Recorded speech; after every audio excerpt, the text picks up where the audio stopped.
with the winner of the late model race, Ray Morneau. Ray, congratulations on a heck of a race. Talk about your run a little bit. Yeah, we got to a good start there. We started 9th and quickly worked our way up. Got through the trouble. Had a little bit of trouble getting started there. There's a couple cautions, complete restarts, but we worked through it. Made a 3-wide move there to get second, and then after that it was just pick the leader off, and once we did that, we got in the lead and held it there. Awesome. Talk about the track a little bit. Was it a good track up there? Yes, yeah, it was. It's the way they paved this.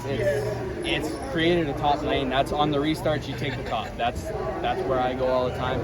Just feels like you can get the run on the restart to be able to get clear of the guys. So the way the track is right now, it's awesome. It's racy, and it's a lot of fun. Awesome. You got some sponsors you want to thank? Yeah, for sure. We got first off the John Arch Group, JR Excavating, East Elgin Concrete Forming, Dutch Brothers, Iron Mike Industries, Concrete Forming, RPM Racewear, Highland Tools, Double R Reworks, who else? Rebar Snow Plowing, St. Dennis Machine, Torremont Cat, Hallmark Memorial, Reed Farms, Dana's Desserts, and then everybody else who helps. If I missed somebody, I'm sorry, but I think we got them all. We got a lot of people that help us, and the crew for getting a car that's real good. Awesome. Congratulations once again on the win, and thanks for doing the interview. Thank you. Appreciate it, guys. Thank you. So I am here with Alan Arseneault, who just got finished running the 100 laps at Delaware Speedway for the Ontario Sportsmen Series. Alan, talk about your race a little bit.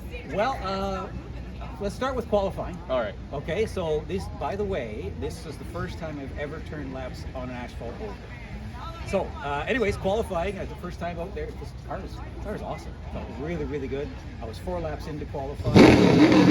Bit over my head and stuffed it right in the wall back there. Thankfully, the guys were able to get the thing back together, and I was raced the modified division. Awesome.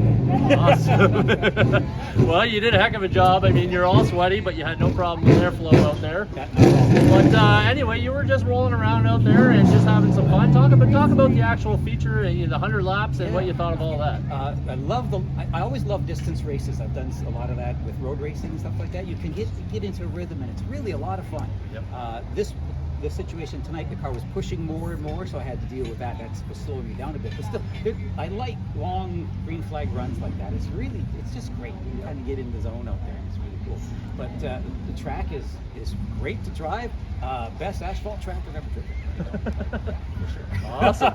All right, so a week ago you were running Legends on a 3/8 mile dirt track. Now you're running the Ontario Sportsman Series as a modified, as you said. That's right. It wasn't, but we'll call it was. Like one. By the time it finished, it was. Yeah. But anyways, now you're here on a half-mile asphalt. Talk about the difference and what it's like to go from one to the other without any kind of training or practice or anything. Yeah, it was in both cases. That's right. I've just kind of thrown in cold in each.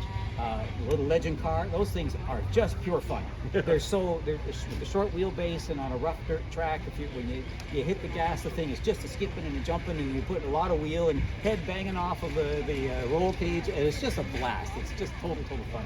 And yeah, that was really great. Got rolled home third there, so that was really nice. Yep. Here, bigger track, right? So it's really neat to get time to let it sing, let it eat a little bit. And it's very cool. Big thing for me was developing the difference on your steering, right? You want to go in kind of tail first on a dirt car. Here you're breaking it's more you're using the rear to steer. Here's all about the front, so it's. And so that's I was working on that tendencies to get the tail going around kind of bit, right? So, yeah. Awesome. All right, now the final question. What's next? That's a good question. After tearing the front end off a car, you never know. This could be it. But we'll see. Maybe I'll get to go back to running a little bit at Oakshade. I hope maybe later this year, possibly. Amy and Jane, that'd be great. But we'll see. You never know. Who knows what next week? This didn't happen until Wednesday. So yeah. Who knows where we'll see you next week? Yep, for sure. Well, congratulations once again. 11th, you said, right? Yeah, 11th place. Awesome. Yeah. That's awesome. So congratulations. And we'll see you wherever we find you. We're going to be traveling with you. Yeah. Kevin Trevellin, you just won the second race in a 2 in a row at Peterborough and here at Delaware. I mean, you took the lead early in the going, 100-lapper, and the next thing you know, you're pulling away. You got like a half a track lead and everybody. We kind of thought you were going to wear your stuff out, but you didn't. Even on all those restarts later on, the 18 car was loose. You didn't know that coming out of 4. You had him. He had nothing for you. My radio quit about lap 30. It come unplugged. I couldn't hear nothing, so I was kind of on my own. Once I kind of knew I was out front, I just took it easy. Yep. I didn't really give it like I wasn't going 100% once I got out front. Cool. So I mean, who was your like I know Ronnie May was your spotter, but was he the only guy you had radio contact with? You had anybody else? Yes, because my radio in the car came unplugged. Oh, so he's probably freaking out. Yeah. You're in the lead. He's your spotter, and you got this thing in the bag, and he can't talk to you. He said he was talking normal because I didn't say anything back. He just said he just thought I was just listening. So 30 years of racing. I mean, and I think I've known you all those 30 years, but 30 years of racing, and finally you win 2 in a row. It's crazy. It's amazing. 2 clocks. Yeah. Yeah, and I mean you were a dominant car. Nobody out there had anything for you. That's wild. We watched you in your practice, and for you were the fastest car in your group, 3rd overall, I think, in qualifying. What a run! Oh, I'm amazed myself. I mean, everything is just the car. It's been the last 2 races just had so much drive off the corner. Yeah.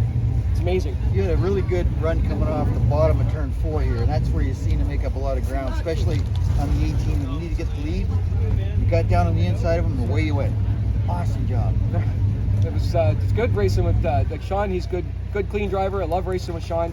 Yeah. A lot of the guys are good, clean to race with, no matter where what position we're running for. So it was like the first caution that came out, I'm like, I got no brakes, tires are flat, the tires, I burned the car up, and then we just kept going. So well, it didn't go away, and that's kind of what we were all thinking about, but it didn't go away. So and everybody else seemed, like I said, the 18 was loose, and he didn't have anything for you. So good job. Thank you. I congratulate you. Thank you. It was fun to come down here and watch. I'm glad you came. Well, and to see the Essex County boys do such a great job. So good for you. All right. So hey folks, I'm Ryan Houston filling in for Craig Smolders. Here in behalf of Circle Track Chatter, and I got Mason Heintz of the H2O with me. Mason, say hi to the people. Hi, how's it going? You're having a kind of an up and down season. It's your rookie season this year, but you did get your first W last weekend. How was that? It felt pretty good, but lots of times we have hard times with the car and braking all the time, but we get it out every weekend, and happy to have it get a win. So you're enjoying yourself? Yeah. That's good. It's good that you're sticking it out. What are your plans for later on? Well, we have a Morneau at home. We're going to start building, and then we'll be in a Thunderstock next year. That's good. That's good. Anyone you want to thank? Yeah, I'd like to thank all the sponsors, my mom, my dad, my uncle, my papa, for everyone just doing their hard work, having it out next week. All right. Thank you for taking some time, Mason, and talking with us. We'll see you out there. Yeah.